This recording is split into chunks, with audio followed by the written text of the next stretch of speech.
an overview of glow engines, what works for me, what I've been doing on people's engines for the better part of 40 years. And the reason I want to do this now is I get calls every week nearly with people. I've been out of this for 35 years. I'm wanting to get back into it. I've got a Fox. I've got McCoys. Where do I get fuel? These sort of things. And what I have to tell everybody is, by and large, all the old stuff doesn't work. I mean, the Fox can be made to work if you already know how to work it. But somebody who just wants to get back flying again, it's far better to have a, quote, modern engine, something designed in the last 40 years. Because fuel's available, they'll run on hobby shop fuels, they last longer, they're just easier to play with. But my experience is, like the OS, FPs, LAs, they don't run particularly well stock. I know a lot of people run them in stock form.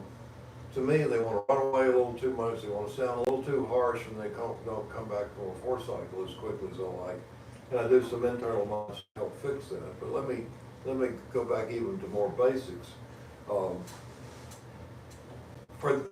Since the 50s, early 50s, the Fox 35 was the one that set the standard. We've tended to fly slower than the old time guys going like this round and round. So we've set the engines rich, so that they're actually only firing every other revolution, hence the four-cycle. And then if you want to brake in the top of the maneuvers, give a little more power from here, and then come back off again. Most of the modern engines will not do that, in my experience, without modifications. The LA-46 is kind of okay, but you've got to be running it fairly fast on something like a 3.5-inch pitch prop. To me, that's just not what I want to hear. I grew up flying Fox 35s and similar engines. So I tune in the engines that I rework to have the brake at the top and come back off. And if anybody saw my Banshee flying today, it runs better than I can fly now. So, it worked. And I've been doing this for a long time. Never got a complaint, never got an engine back. If there are complaints, I haven't heard them, so for what it's worth. Let me talk about glow plugs. In years, I used SIG RC long plug. I think it's SIG GP003.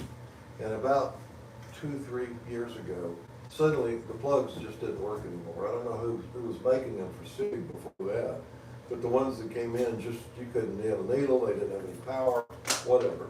And the manufacturer that SIG changed to, I complained about it. I had to send back 100 plugs because they didn't work. Because I had to get them back from people where I mailed them out and get them back, this kind of stuff. So I sent them back to SIG, and they got me in touch with the manufacturer of the plugs. And I tried all of their plugs that they had available. I won't put the name. Couldn't get any of them to work for Stunt engine. Now, if I don't come back to this point, somebody remind me. When I say work for Stunt engine, the way I test for this is on the test stand, crank up the engine, run in a fast four-cycle, kind of like you don't want a level flight setting, pitch the fuel line, and go, wah, and you let go, it should go, oh, and right back to a four-cycle. If it takes a second or two or three to come down, it's not a Stunt engine. It won't keep winding up in the maneuvers, or after you finish doing the loops, it'll finally go back into four-cycle way over there in the middle of the inverted flight somewhere. So you want a good hot plug so you can run the mixture rich and it'll still fire. Because one of the things that often happens is that people be running a cold plug or a bad plug, and they keep screwing the needle in to get the engine to run. Halfway through the flight, the airplane overheats. Because you're not running as much fuel through the motor that actually cools it. So you need a really hot plug. The SIG plugs were ideal. I sold them and ran them for 25 years. I've tried a bunch of plugs since then. My go-to plug now is the OS four-cycle plugs. If we're flying on a four-cycle, it kind of makes sense. They're expensive. Brodex sells them. You could buy them in different places somewhat cheaper. They retail now for around $25. You go, bigger job. But gas is close to $4 a gallon around here, much less. It's just the price of the way everything is these days. And with fewer and fewer glow engines being manufactured, obviously the market is not there, so the prices creep up. I use the OSs because as long as OS is making big four-cycle engines for big RC airplanes, they'll be making glow plugs, I assume, or having them made. Engine number 3s work very well. I've heard that India's kind of on their last legs.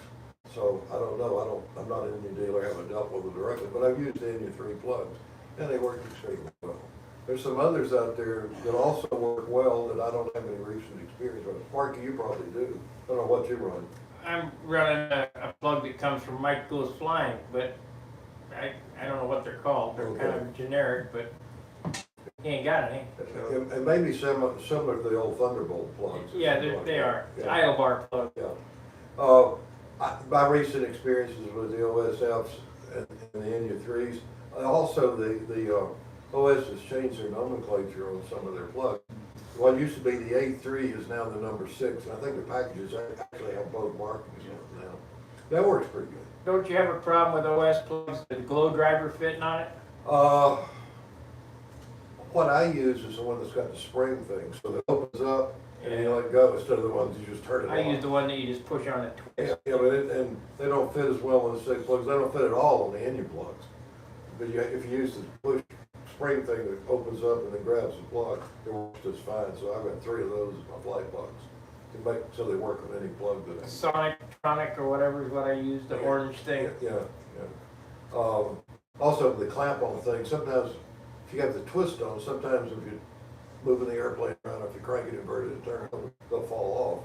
Whereas the clamp on won't let go until you actually squeeze it and pull it off the plug. Fuel.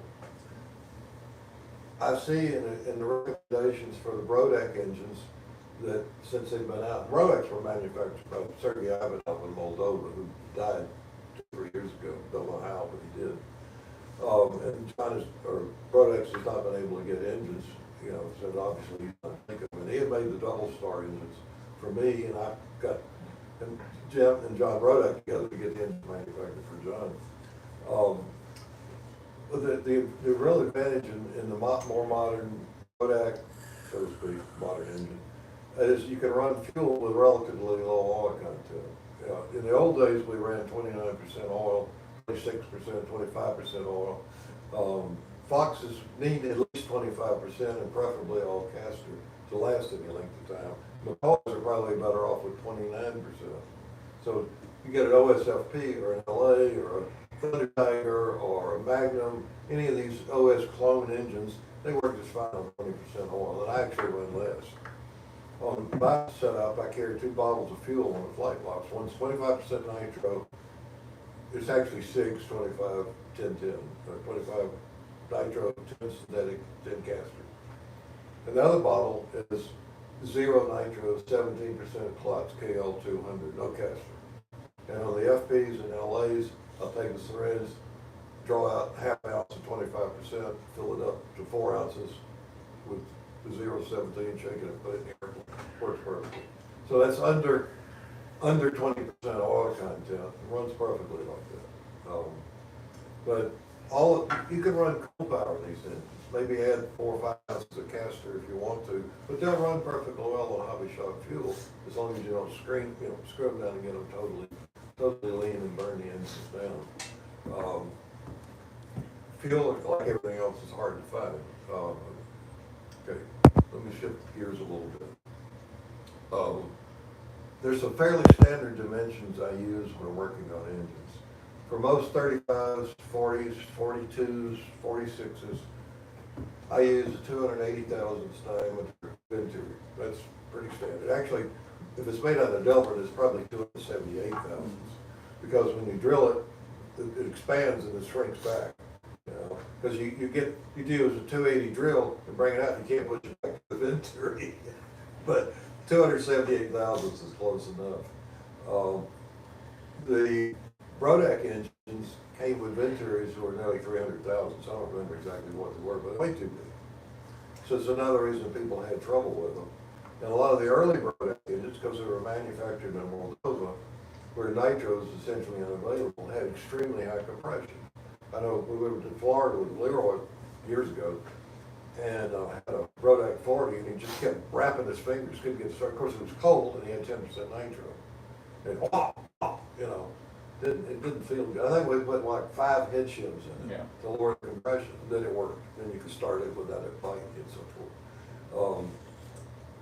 Nitro is a oxidizer. It adds oxygen to the fuel. It's like turbocharging or supercharging your car.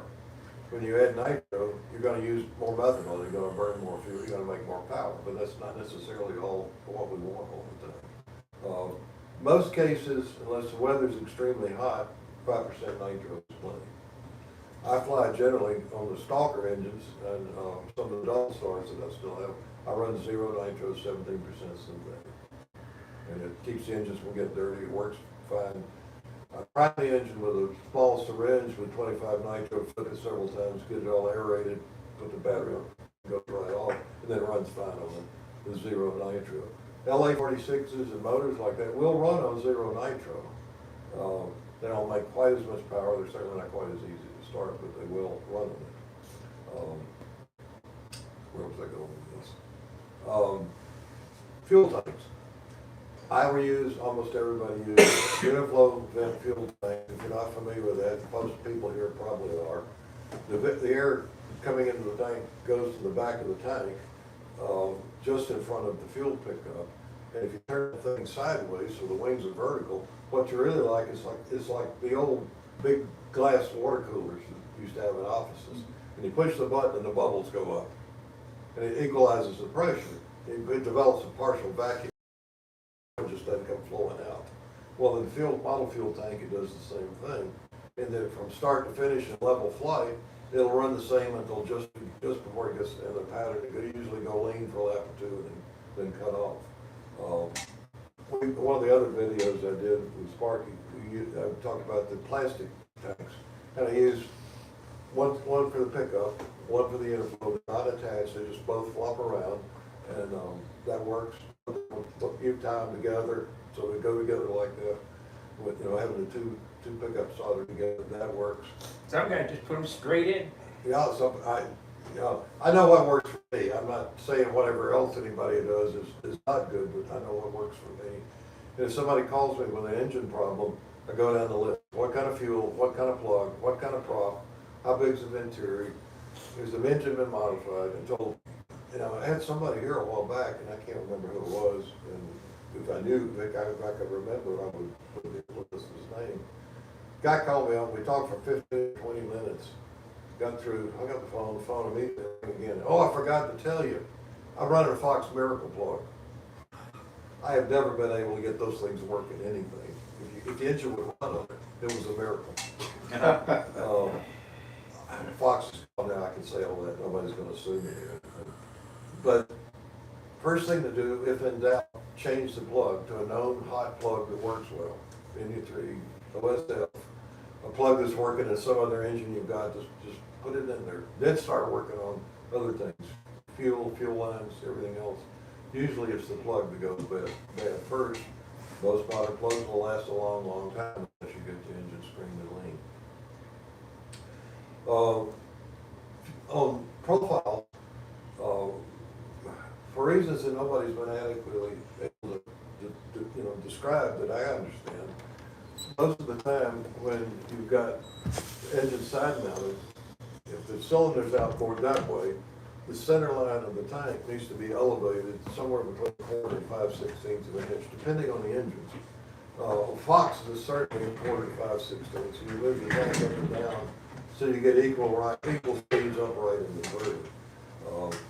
The OSFPs and LAs are not sensitive to that because the inside cylinder has already been rotated 45 degrees.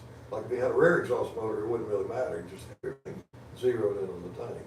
But a side exhaust motor with a bypass on one side of the cylinder tends to burp when you do outside turns. And my best guess is you get a puddle of fuel in there, so to speak, so-called puddle.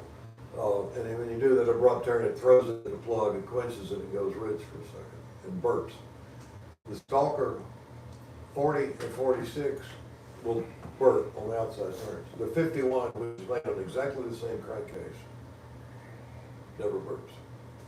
I don't understand why, Magic. Huh? It's magic.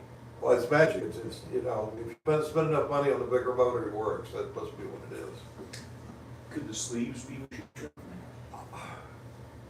My best guess, and this is a guess, you know, I do social work about engines and, you know, and this kind of stuff.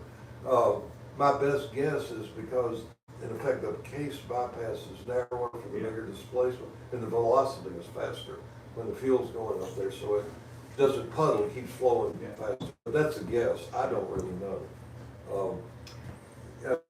If in doubt, start out with the center line on a profile with a tank a quarter inch high on a uniflow type tank. Whether it's a metal tank or plastic tank, you want the center line, or center line quarter inch up, and then adjust it as you need to get those lap times equal. Plastic tanks work just fine. The only reason not to use them in a built-up airplane is it's more difficult to make the inside of the motor mounts and so forth to get everything lined up. Mufflers. I had somebody ask me today, maybe somebody who was in here, I can't remember, said, do you run muffler pressure? And I said, well, sort of. The only reason airplanes I have with muffler pressure on them are full fuselage airplanes with inverted engines. They're on a uniflow tank, and I tend to crank the airplane inverted. So when I crank the airplane inverted, the fuel doesn't run on the ground if it vents up to the muffler. And that's the only reason I use it. And you can also prime the engine that way by putting your thumb over the muffler and flipping the prop, it'll pump fuel to the engine. Muffler pressure, in my experience, adds nothing to a stunt run.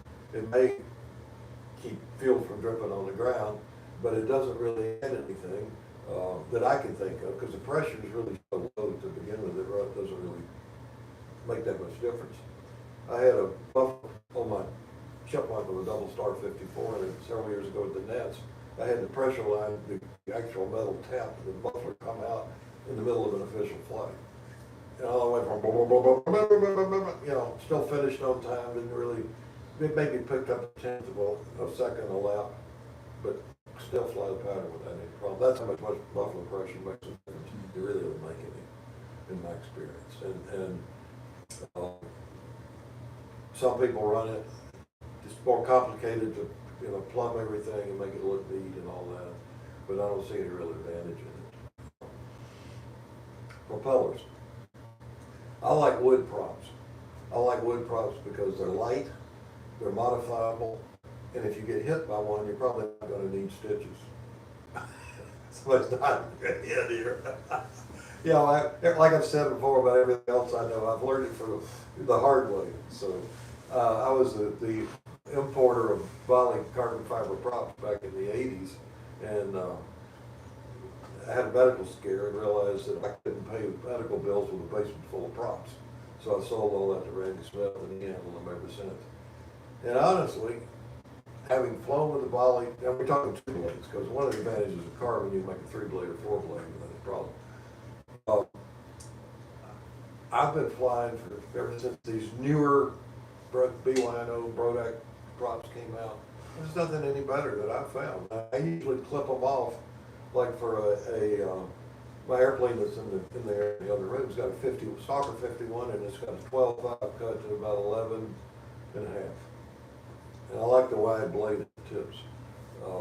It's sort of mimicking the old Reva 10.6 extra wide, 11.6 extra wide, that had blades like this wide. And that works well for me, where I like to set the engine. It's got a lot of pull, but not a lot of speed. And a couple of years ago, I had an airplane somebody wanted to buy from me, so I went out and hang on the wall, went out and fly it, make sure it was okay before giving it to them. Had a Stalker 46 in there. Had 11.6 Brodak on it, because I just needed a prop and threw it on it. Went out and fly it, it's falling out of square eights. Put on a 12.6 that was cut to like 11 and a quarter. Same needle setting, now it's pulling through everything, because that blade's pushing more air. Blade's wider. Diameter of the prop is load on the engine. Pitch is the speed going forward. And somebody, we were talking about it before the camera was on, somebody's flying a newer airplane today, and it's flying too fast. It's got a 11.6, 10.6, some kind of 6-inch prop. If the motor's happy and the airplane's too fast, go to a flatter pitch. You know, most of my airplanes end up with a Brodak 11.5, 12.5, cut down to whatever it needs to be. That gives me the speed I want, it stays in, it accelerates in the top of the maneuvers, but doesn't run away. If you've got a 6-inch pitch and it breaks, it may tend to start winding up. And then the 5-inch pitch rocks a little bit better in the wind. It'll normally pull the airplane where the motor's happy. If the motor's not happy, running at that speed, if the motor's not happy and you need more speed, more pull, go back up on pitch and down in diameter so the motor's not overloaded. I see a lot of people saying, well, I always run a 12 1/4, 3.75 on my LA-46 or something like those dimensions. It's like, I run a 12 1/4 inch prop on 60. You don't want to overload the motor. I think in my experience with what I do, you're better off with on an LA-46, 11-inch, 11 1/4 diameter with a lot of blade in it. Like I say, I like the wood props because they're light, they're modifiable, they're certainly not as expensive as carbon props. The APCs with the pointed blades, that last little bit of blade decide why it's not doing anything anyway. They were designed that way theoretically so they're quieter. Back in the day, worried about making a lot of noise with tip speed in RC. Going back to the late 80s, early 90s when everybody was running like 11-14s on RC pattern airplanes and things like that. So APC developed all their blades in that shape. If you look at some of the modern full-scale airplanes that do the short takeoff and landing stuff, the blades are like this wide. Compared to Cessna 150, maybe the same power, the blades are this wide. They're getting a lot of pull at low speed, which is so much similar to what we're trying to do. Okay, plugs, fuel, props, ventures, head shims. If you have an engine that wants to run away and make too much power, even after you play the props, add another head gasket, or shim, as I call it.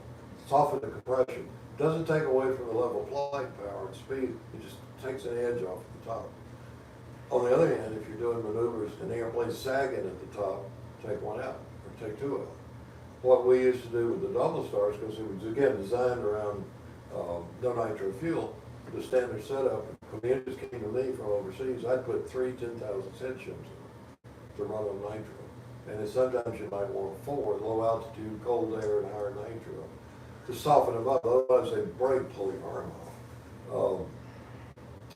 Hot weather, summertime, low nitro, you might take one out, or 2 of them, or whatever. Because you can control that brake, all other things being equal, by lowering the compression slightly. It doesn't really affect anything else, but it affects how hard it comes on and how much change you get when you get the change. Let's see, what else? I have head shims, and also Jim Lee makes them for most engines. Makes Venturis for most engines. I can make them. I prefer not to. I make them for my own stuff. I'd rather send people to Jim to get Venturis made for. Most of these engines that I've got with the Delrin Venturi or Venturis I bought from Jim and drilled out to suit whatever I needed to be. I buy them to fit LA-25s or FB-25s and then drill them as I need to. Spray bar, that fits in there too. Somebody was asking me earlier today about the difference of a smaller OS spray bar and the Super Tiger or Brodak type spray bar. Again, with the numbers that I've been doing all of these years, originally it was a Super Tiger spray bar. The last number of years it was a double star and later a Brodak spray bar in the assembly. Because 157,000 is best I can measure. Nominally 5/16, more or less. And with the 280 nominal Venturi, that's a good combination. I know what I work with it. If you make the spray bar smaller, you made the Venturi larger. And you gotta Show period. Yeah, and now it's gonna draw less fuel, it's gonna brake harder, it's gonna make more power. It may not be friendly like you want.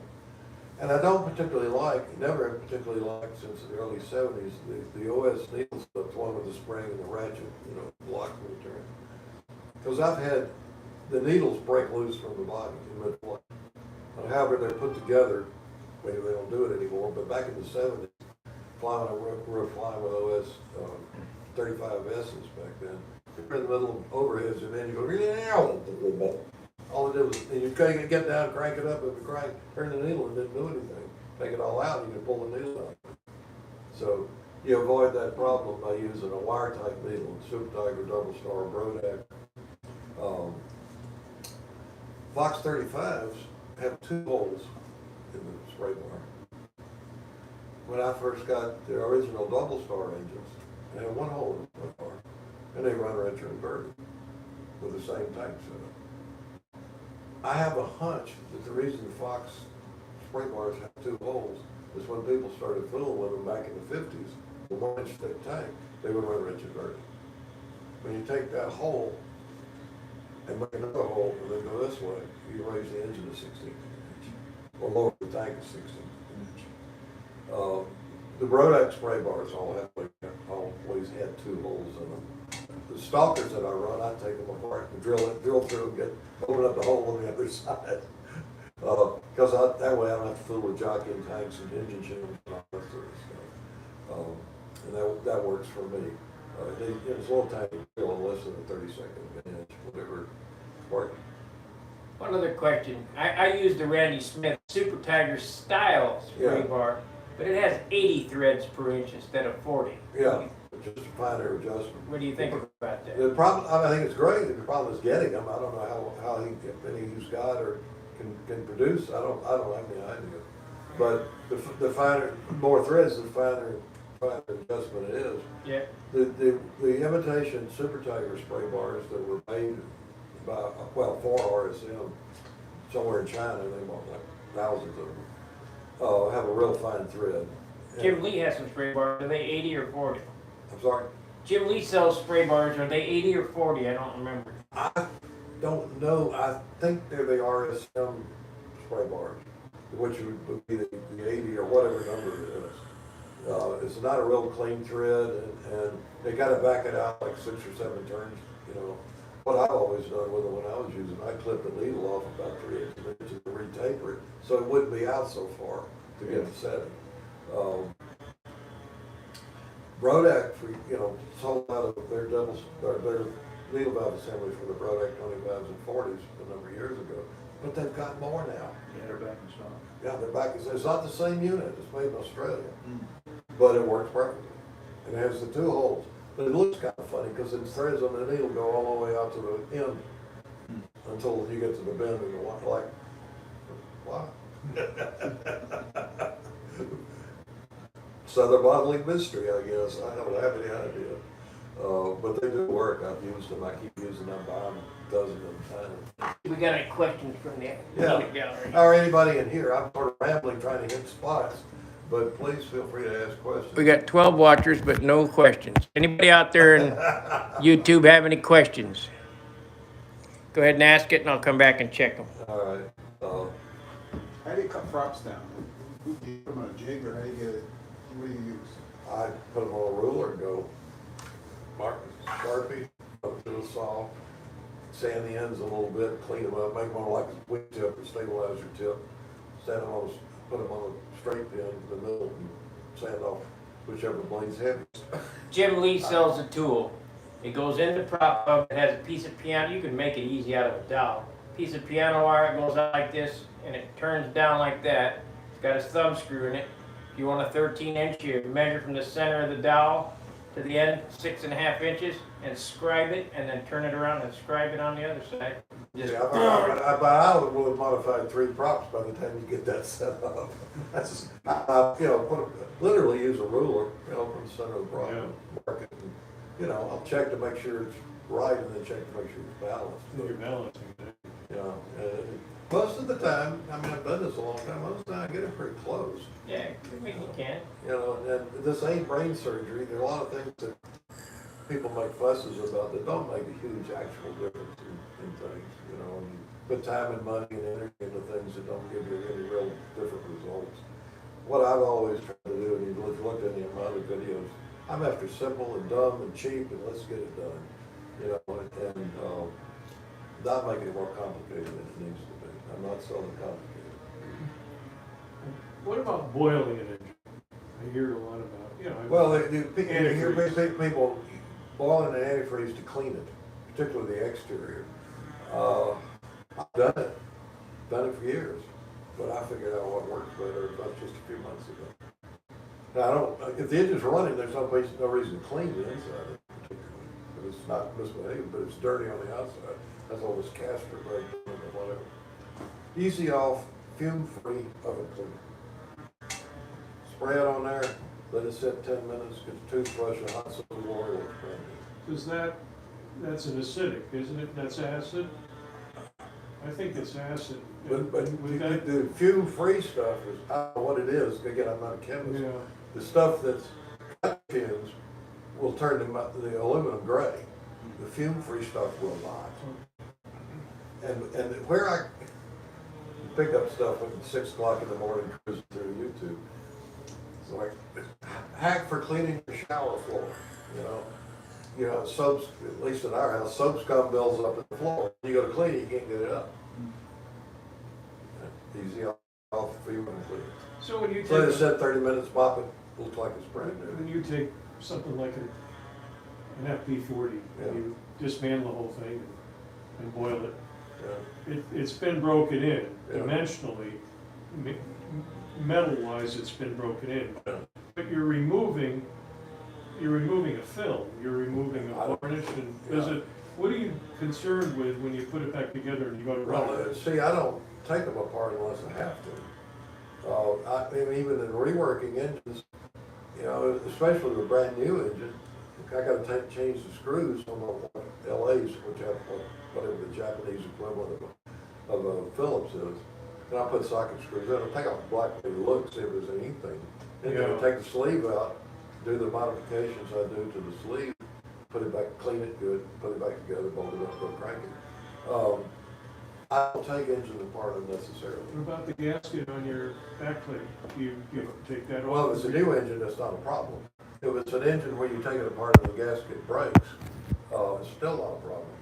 What you do is you take the engine, put some thin film of motor oil, turn it upside down on a piece of paper, and it'll have the 4 holes in a circle.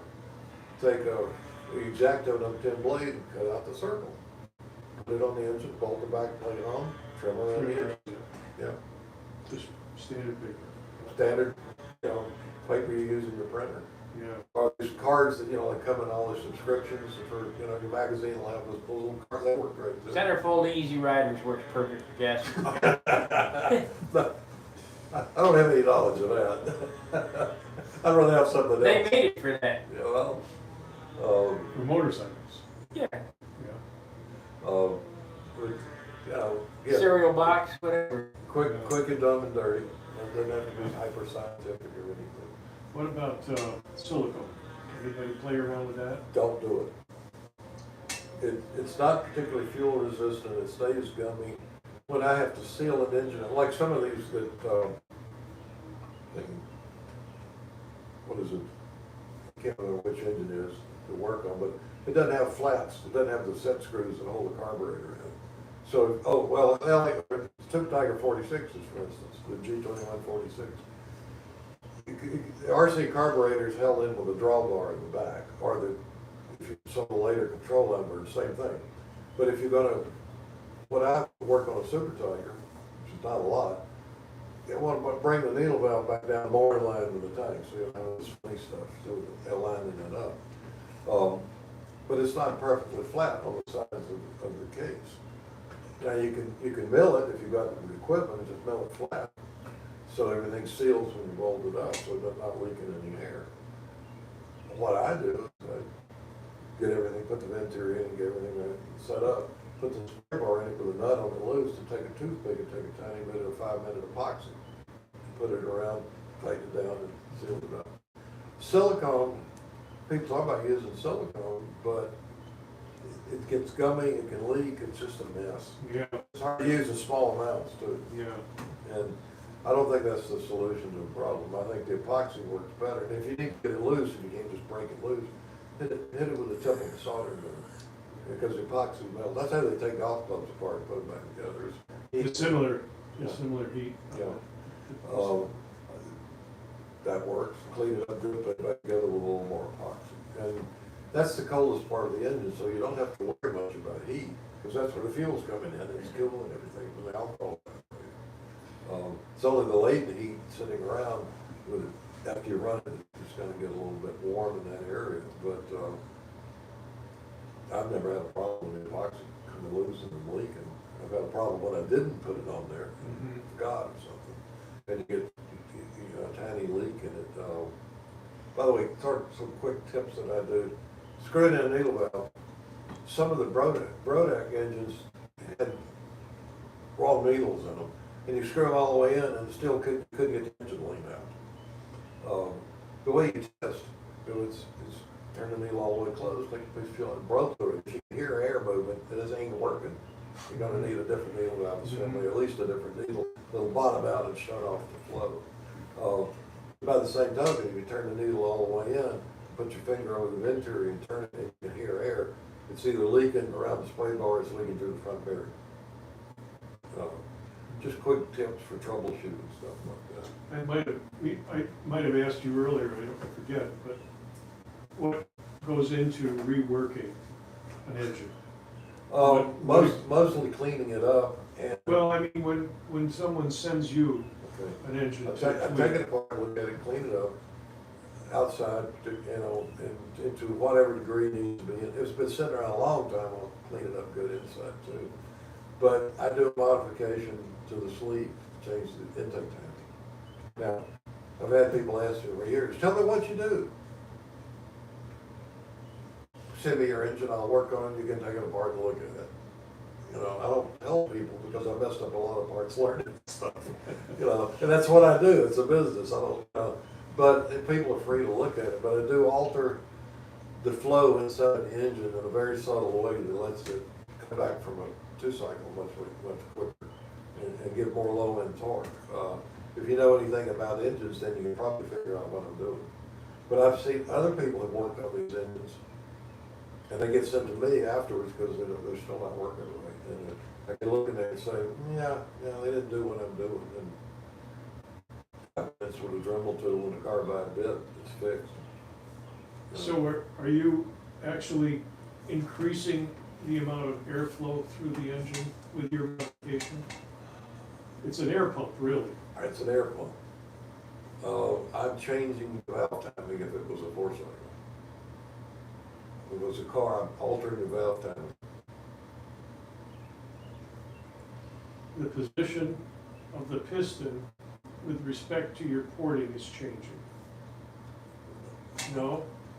Raising or lowering the ports. Yes. Right.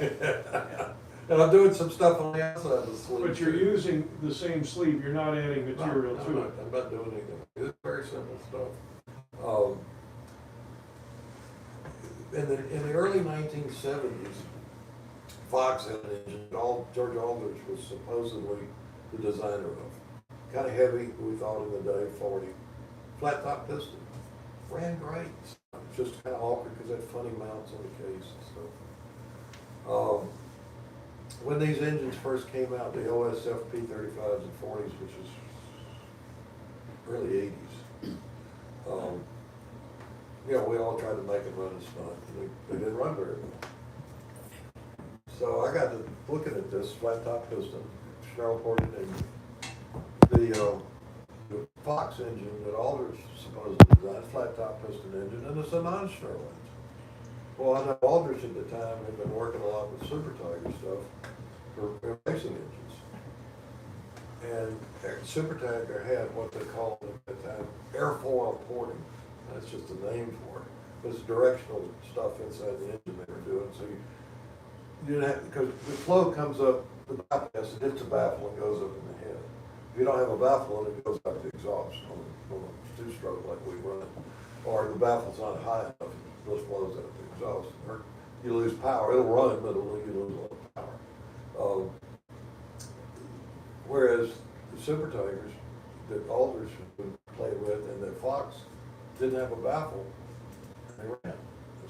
So I don't want to give away the story here, but I sort of copied some of that stuff they were doing that I could do with the Dremel tool to make the engine run better. And I went into another area with the 6-bolt Foxes, small case Foxes that were based originally on Combat Special. I won VSC in 1991 with a Fox 40 ABC in the Thunderbird. Not an engine anybody ever thought was a Stunt engine. And that involved a lot more. I dropped the sleeve 30,000, hemming the head, did some porting changes inside, stuck a real Venturi in it, you know, a bunch of other stuff. And it worked. If you open your Venturi,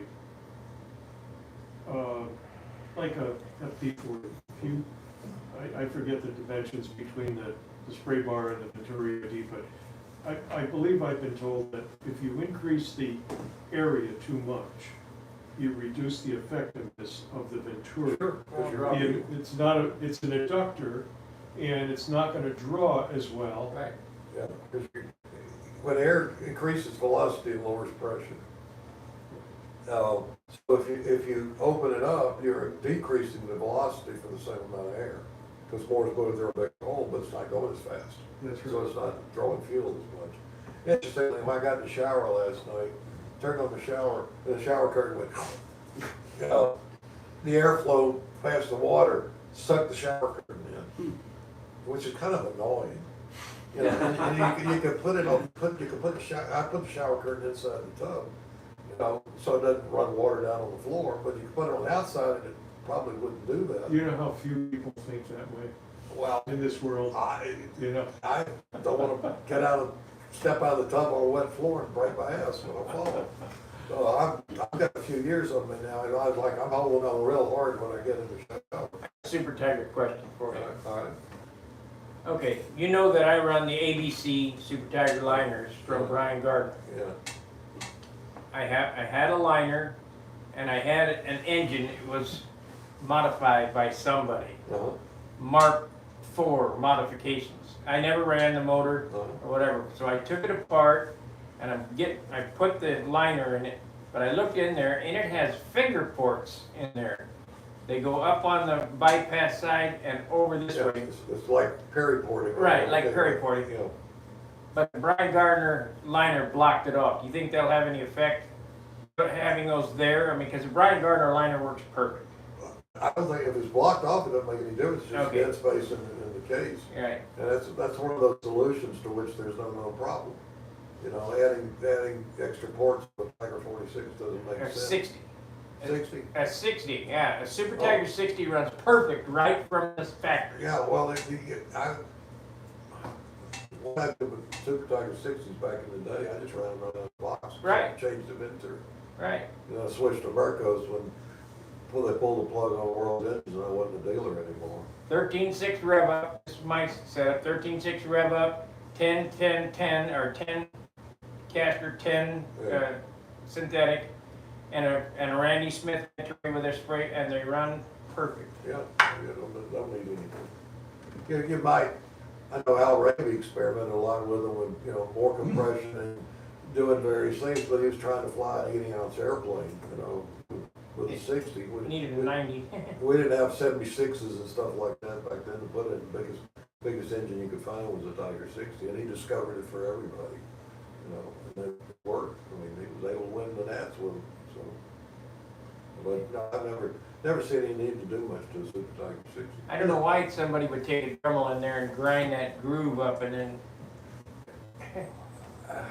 Well, the K&Bs that had them for a while, K&B 61, with Perry directional porting in it. It was all Clarence Lee stuff, you know, it was designed, you know, for K&B, or Vico, and then became K&B. But no, Tiger 60, the 56s run good, but they don't have muffler hairs on them, so Right. they use a different kind of muffler mount. Either a strap, I know you don't like the strap on, or something you could, you know, some way to hold the muffler on there is the only problem. 56s run extremely well.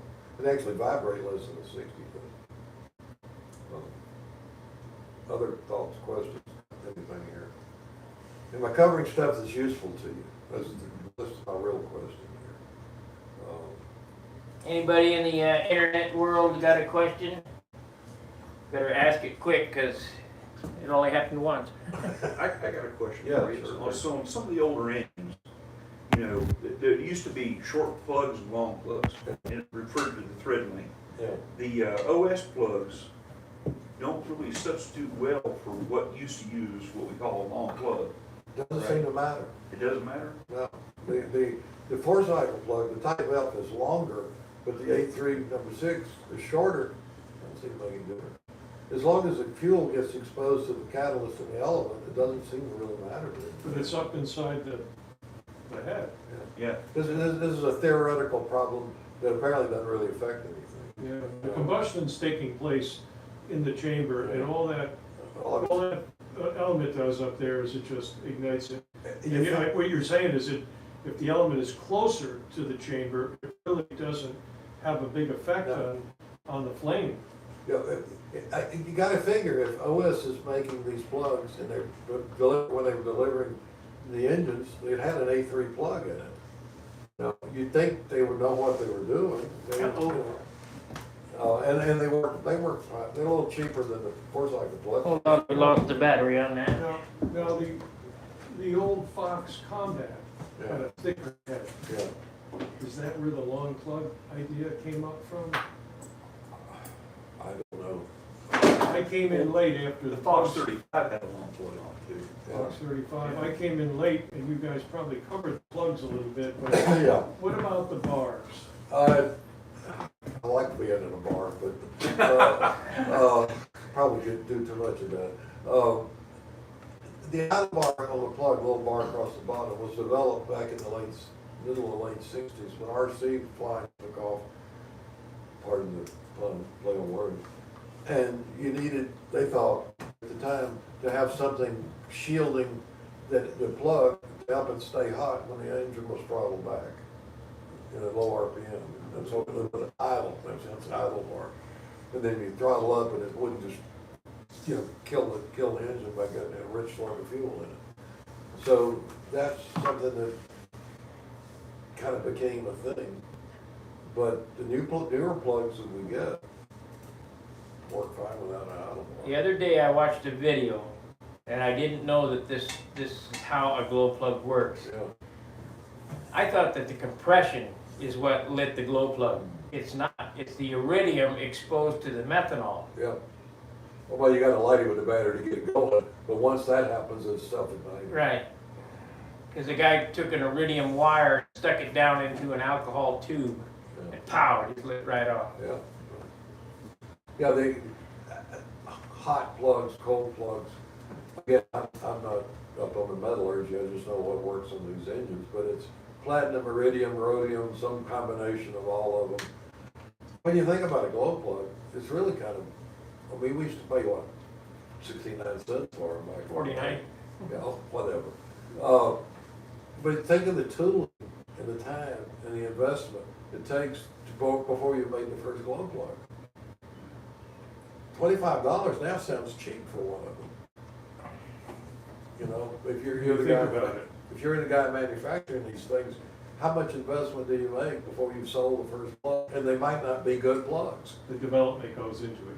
Yeah, so it's, you can, I don't know, I'll pay that much for a glow plug. Well, if you're the guy making it, you've got to break even at least. Yeah.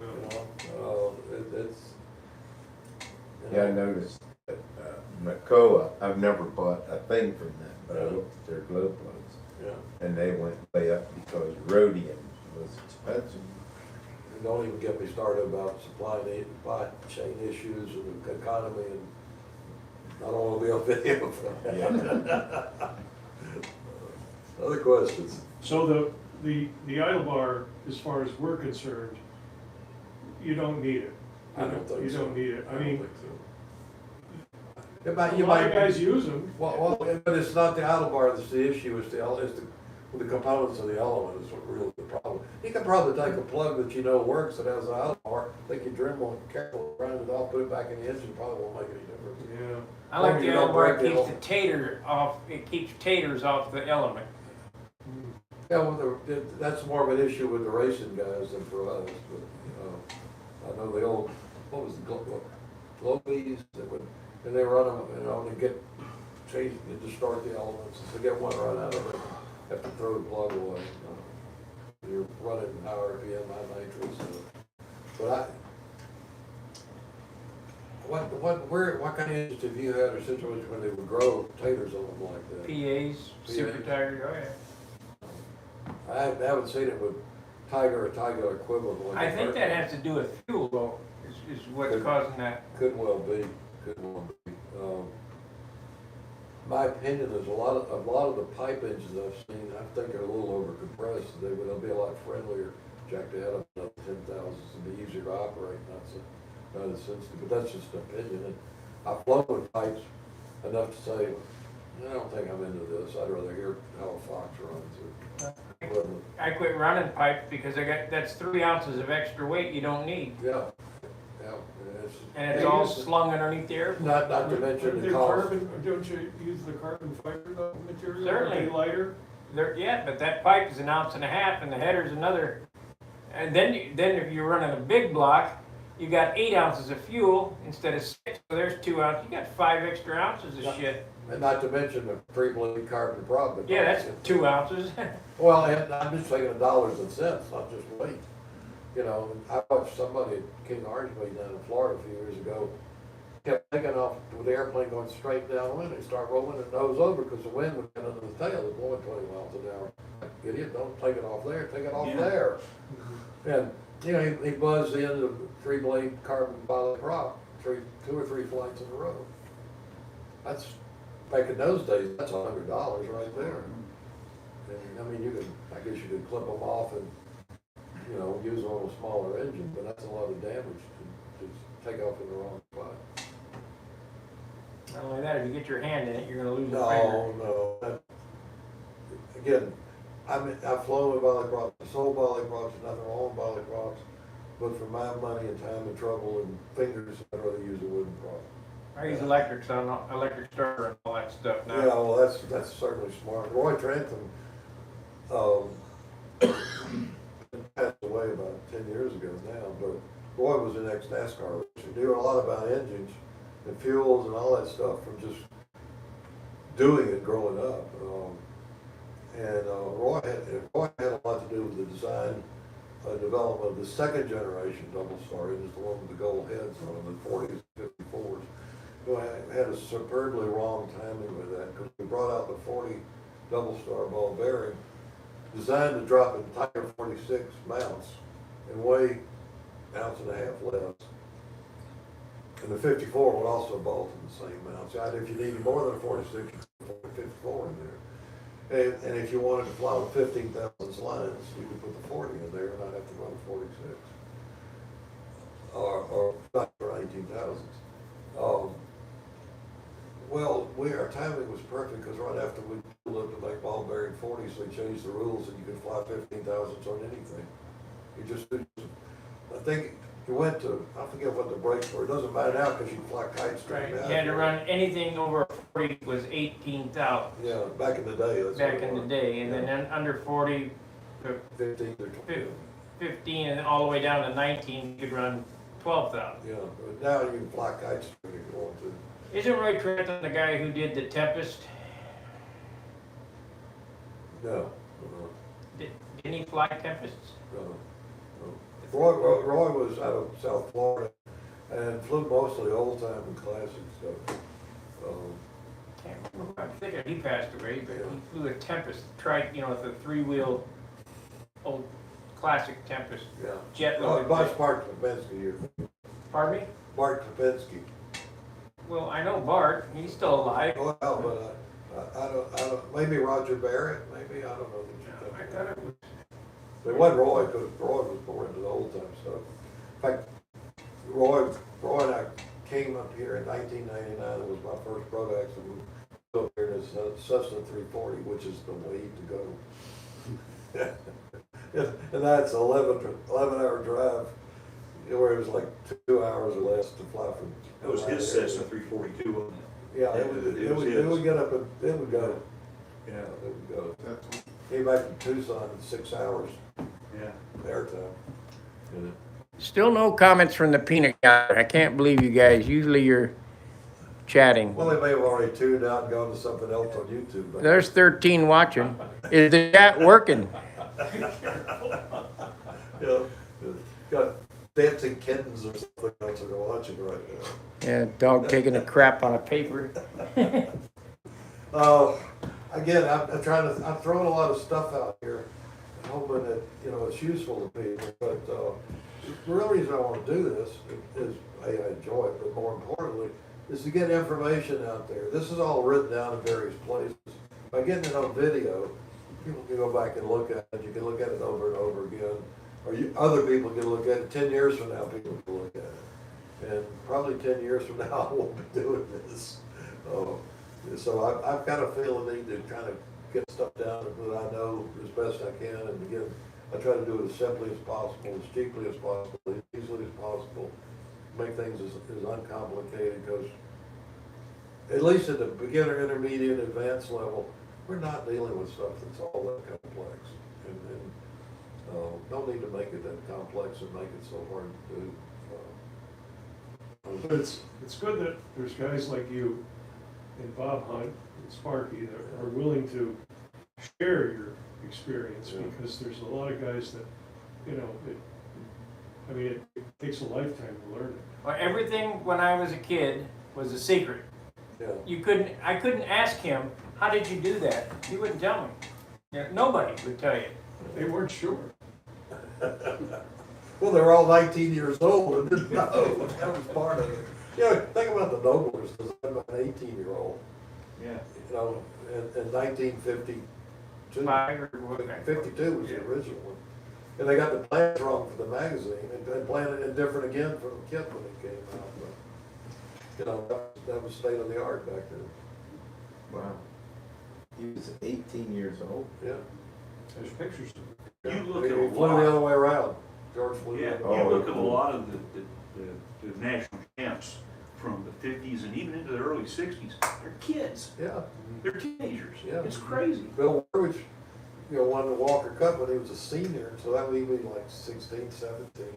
Then Adam Benson won the Walker Cup when he was I think he was a senior. I don't think he was a junior. Jerry Sieber won it as a junior. Now, Dennis is the last non-open member to win the Walker Cup, and that was early 70s, late 60s. I don't remember exactly. way back when. Yeah. By the way, if you don't have it, spring for getting Win Paul's Stunt History series. Even though it cuts off in 2014, it's super valuable reference for just what's gone on before. He's put a lifetime of effort into developing this stuff and printing it.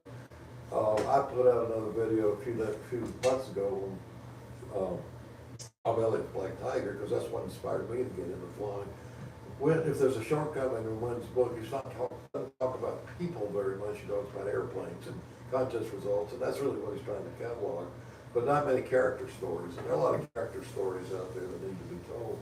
And I mentioned to Sparky sometime too that I think it would be great to get hint at the World Championships in the Nats this year. Interview people just a few minutes at a time. How do you get started? Who do you think for what brought you into this? You know, because I think we ought to get that recorded somewhere. You can go to my video on Elliot's Black Tiger and see my story. I won't repeat it here. But all of us had somebody we were inspired by, watching those pretty airplanes fly, or I put on paint, or whatever else. And we'll sit down in the tent and tell the stories forever, but they're not getting recorded anymore. You know, and I just think that's something we ought to do, if it's only just a snippet here and there. And you're the Tom guy Warden to do it. inspired me. Huh? Tom Warden inspired me. Well, there you go. But I just think it'd be interesting for you to go around and, guys from overseas, how'd you get started in this, at the world? Be kind of cool, I think. I started translating, you know, people write to me in squiggly line, you know, maybe from Korea or whatever, you can't read it. Yeah, And I found a feature on Google where I could copy and right click, it'll say translate to English. cool. And it'll translate, and then I'll paste the question or the response in English, or that question in English, and then I'll type my answer in English And it'll translate it back Yeah. to them. Yeah, I had one of the sports car club I did, I had a kid. I haven't seen anybody take the time to do that. It's kind of like, I think that's a great idea. I had a guy come up with Corvette, I didn't speak English at all, and he would speak whatever language it was with the phone, and come out in English, and I'd speak in English, and he'd come out, which I'm sure that's been around for a while, but it was my first experience. Yeah, I got it. Kind of interesting. Google Translate. Yeah. Is control line bigger overseas? Seems like Sorry? control line seems like it's still bigger overseas, at least in Europe? Australia. Uh, There's some guys in Australia that are always putting stuff. Yeah, I've been there twice. That's how much I like to go to Australia. I don't know. It's hard to say because the people who are into it, and you keep seeing the names pop up everywhere. Certainly, control line requires less space than radio, Yeah. and that there's something to be said for the hands-on, experience of actually flying. I tell a joke about why I choose control line over radio, but I'm not going to repeat it on the video. But let's just say that I like the physical contact. I was a full-scale pilot for a number of years, and I never could really get comfortable flying with my thumbs instead of the stick at the throttle. I heard a story sometime, one of the F-16 pilots with the Thunderbirds could never learn to fly RC because he's so used to being in the cockpit with a side stick, that he just couldn't translate it to have control of the airplane, the model airplane. But, he flies 6 feet from another airplane, no problem, upside down, whatever. If you take an RC pilot and hand them a control panel, Yeah. you're losing your airplane. Yeah, absolutely, so, I think, Most of them won't try. When I go to the RC field, they don't want to try the control line plane. They say, no, you do it. well, they tried it years ago. They all did. They all tried it. Well, that's what. They all got dizzy, I bet. Yeah. Yeah. Well, Dizzy and more. I get asked all the time, why don't you get dizzy? Well, I've been turning circles for 60 years. Yeah. I mean, Yeah. Well, there's, for when I work with people who are trying to learn to fly, everybody's gonna get dizzy because they hyper-focus on the airplane. When you hyper-focus on the airplane here, the scenery's moving past like this, and you get this flicker effect. If you could take your eyes off the airplane, or turn your head, or look beyond the airplane, it usually stops that. Now, most of us that are our age, my age, have a different kind of dizziness when you get up here and you can't see the horizon anymore. Or you've got, like I do, spinal stenosis, which when I tilt my head back, it momentarily cuts off the nerves to my brain for a second, split second, and I feel like I'm going to fall over backwards. You've seen that in some of my wingovers today. Because I literally feel like I'm tumbling. Yeah. And that's age related, but it's age related. It's not related to the dizziness that's controlled by your other ear. Hey, look, you think we got more likes than we do viewers, so. Well, I think your question about control line out of the country, I think RC out of the United States is Europe, there's an awful lot. Germany has a lot of RC. Yeah. You see Gliders, all that videos, stuff, a lot of videos of a lot of Some RC. huge airplanes. But, yeah, they are. But I think the reason for that is because it's very difficult in Europe to get a private pilot's Yeah. license. I think, and when you take off for here, you can fly for an hour or two in each state, but out there, you're in another country in a short order, and it creates problems with their federal aviation system. So, but I guess the question would be, how available are control line products in Europe? Thanks to Brodo, they ship stuff all over the world, and have for years and years and years. There are other suppliers, but the old tradition over there is to make your own stuff. I know that they've got plans for Joseph Goddard's Supermaster, won the world's in '66, and he shows you how to make control horn and bell cranks, and the horns. It's kind of an interesting idea. If you think of a flap horn, it goes into the flaps this way, and the two wires come in here and join and come up together with bushings in there for the push rods. They're all made out of pieces of wire. And there's no metal upright that's brazed or soldered to it. Right. So the guys are making their own, and made their own bell cranks out of aluminum, and that was part of the tradition. There are a few guys here that still do it that way because they like doing it that way. I don't think anybody at the level who's competing nationally is doing it, but it's a hobby. People like making guns. People like making model railroad stuff. It's just part of the hobby for whatever you're into. doesn't seem to interfere with competing. But another thing that's happening in Europe, particularly Eastern Europe, is guys making these ready-to-fly molded airplanes. You know, they're $2,000 or $3,000, but you get world-class equipment, and they don't have any appearance points in building a model. You can buy an airplane that's in a suitcase, take it wherever you want to go, take it out of the case, put it all together and go fly. Aristus Hernandez has been there for years. And he was testing the build of the model rule in this country for years so he could be a national champion, because at the Nats, you get appearance points. And so they would ship him the airplanes unfinished, and he has to do all the final assembly. It's the same airplane that the Yusenko brothers are making in Ukraine. They fly extremely well. They won Nats with the World Championships. But the Europeans seem to see this as a sport.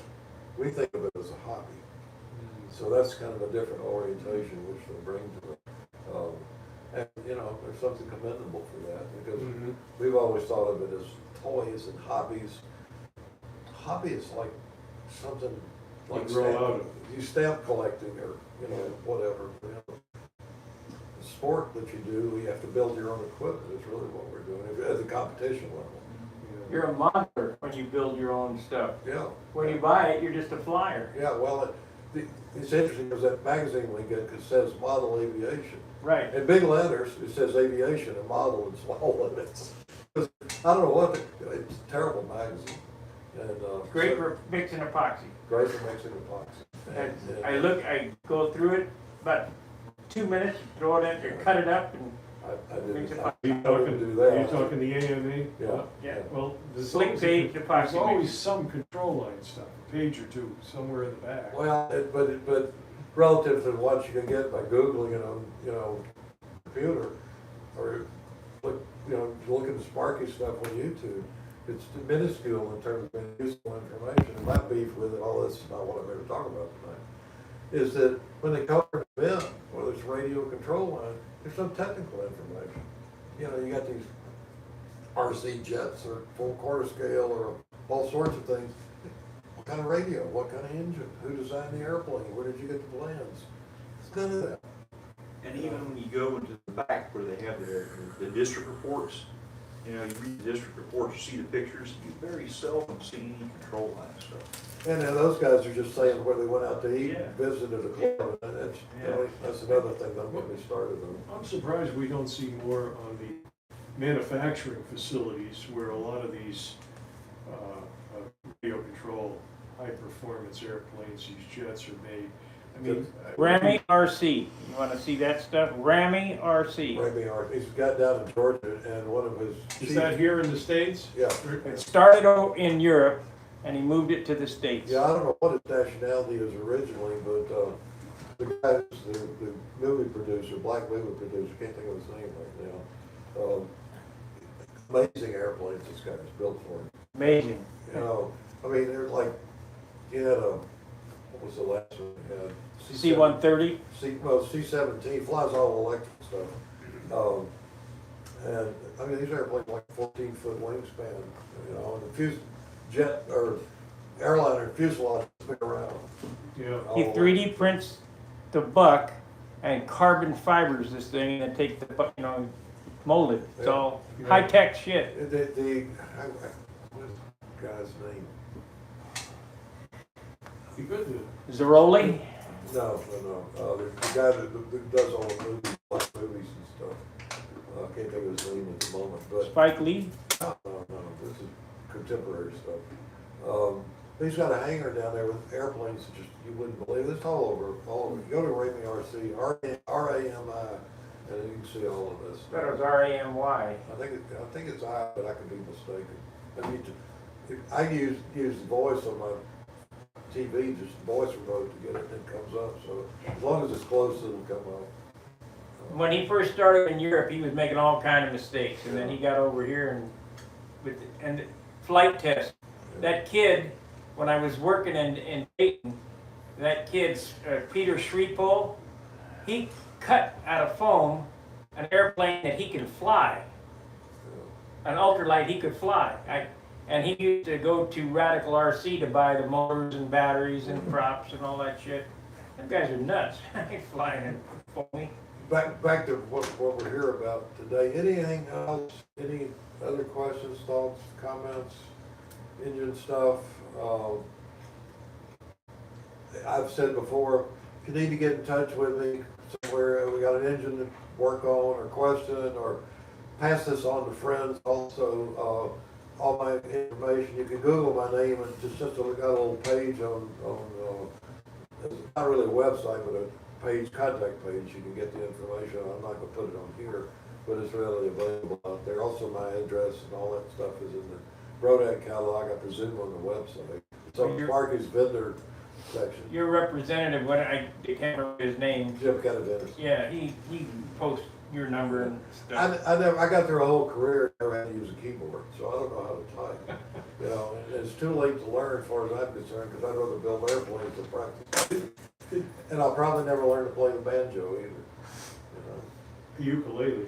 you know. Well, but not even that, you know. But are you the guy that wrote the Lincoln Log method? No. That's Don Morris, Okay, sorry. yeah. I didn't mean. Well, You don't want to use that method.